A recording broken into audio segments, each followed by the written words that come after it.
आदाब, नमस्कार। आप सभी का स्वागत है QNS टीवी में और मैं हूं आंचल मिस्कीन। चलिए दोस्तों, आज की पेशकश की शुरुआत करते हैं।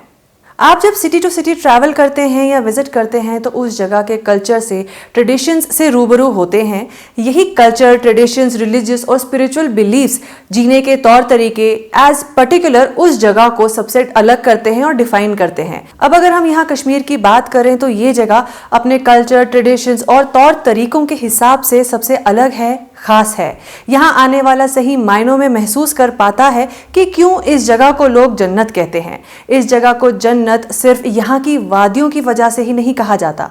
इस जगह को जन्नत यहाँ के लोगों की मासूमियत, सादगी और साथ ही यहाँ के आबो हवा में महसूस होने वाली रूहानियत बनाती है।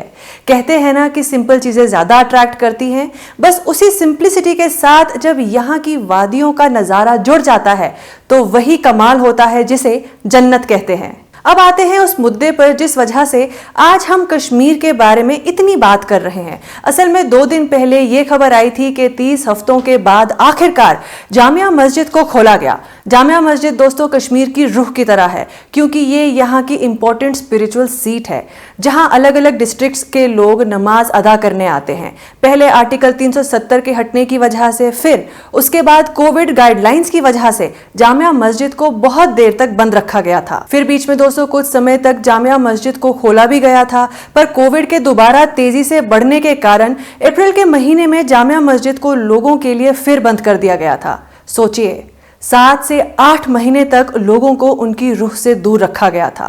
अब फिर एक बार कई महीनों के लंबे इंतजार के बाद जामिया मस्जिद को लोगों के लिए खोला गया और जामिया मस्जिद के खुलते ही जुम्मे की नमाज अदा करने के लिए लोगों का हुजूम उमड़ पड़ा। इस जगह से लोगों के सेंटिमेंट्स जुड़े हैं, इमोशंस जुड़े हैं। बच्चों के लिए ये जामिया मस्जिद वो जगह है जहाँ अल्लाह की रहमत क्या है उन्हें उसका एहसास पहली बार मिलता है। युवाओं के लिए जामिया मस्जिद सच्चाई, अच्छाई और ऊपर वाले के दिखाए हुए रास्ते पर चलने की ताकत देने वाली जगह है। पल पल बदलती जिंदगी के उतार चढ़ाव में इमोशनल सपोर्ट का जरिया है जामिया मस्जिद युवाओं के लिए, और बुजुर्गों के लिए तो जामिया मस्जिद उनकी पूरी जिंदगी का निचोड़ है। इसके अलावा जामिया मस्जिद एक ऐसी जगह है जहां लोगों को एक दूसरे से मिलने का मौका मिलता है, सुख दुख बांटने का मौका मिलता है, जो एक तरीके का सोशल इंटरैक्शन है, और इससे बहुत से लोगों को रोजगार भी मिलता है। अगर आप जामिया मस्जिद के आसपास खासकर फ्राइडेज को देखेंगे तो पाएंगे कि बहुत से लोगों ने अपनी काबिलियत के हिसाब से एक छोटा बाजार खड़ा किया होता है जहां की गहमा गहमी देखने लायक होती है। सोचिए क्या माहौल है जामिया मस्जिद के अंदर और बाहर दोनों का, और इसी से लोगों को इतने महीने दूर रखा। आप और हम मिलकर सोच भी नहीं सकते कि इस दूरी का असर लोगों पर कैसा पड़ा होगा। खैर, अब आखिरकार लोगों के लिए जामिया मस्जिद को फिर खोला गया। ये लोगों के लिए बेहद खुशी की बात है, और अब आने वाले दिनों में खासकर फ्राइडेज को फिर एक बार वैसी ही गहमा गहमी हर जुम्मे को देखने को मिलेगी। पर ये सारी बात दोस्तों एक तरफ, हम यहाँ साथ ही एडमिनिस्ट्रेशन तक एक बात पहुंचाना चाहेंगे जो हमने लोगों के बीच रहकर महसूस की। जब कोविड का असर कम होने लगा था और इसी को नजर में रखते हुए कोविड रिस्ट्रिक्शन गाइडलाइंस कुछ रिलैक्सेशन अनाउंस करने के लिए जारी किए गए थे, तो जैसे आपने पब्लिक ट्रांसपोर्ट में ढील दी, रेस्टोरेंट्स, ईटरीज ओपन किए और अब स्कूल्स भी खोले, तो क्यों जामिया मस्जिद को फिर खोलने के डिसीजन में इतना डिले हुआ?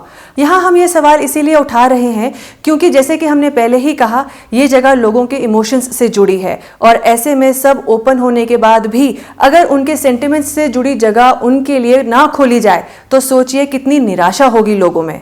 जब लोग ही डिसअपॉइंटेड होंगे तो एडमिनिस्ट्रेशन कैसे स्मूथली चलेगा? कहीं ना कहीं और कभी ना कभी वो निराशा सामने तो आएगी ही।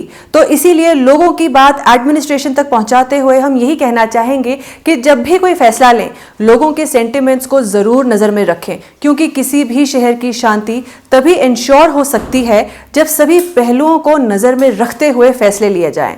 तो इसी बात के साथ दोस्तों, हमारी आज की इस पेशकश में सिर्फ इतना ही। हम फिर हाजिर होंगे आप सभी के सामने किसी और मुद्दे के साथ। तब तक के लिए, बाकी खबरों के लिए आप सभी बने रहिए QNS टीवी के साथ, और मुझे दीजिए इजाजत। नमस्कार।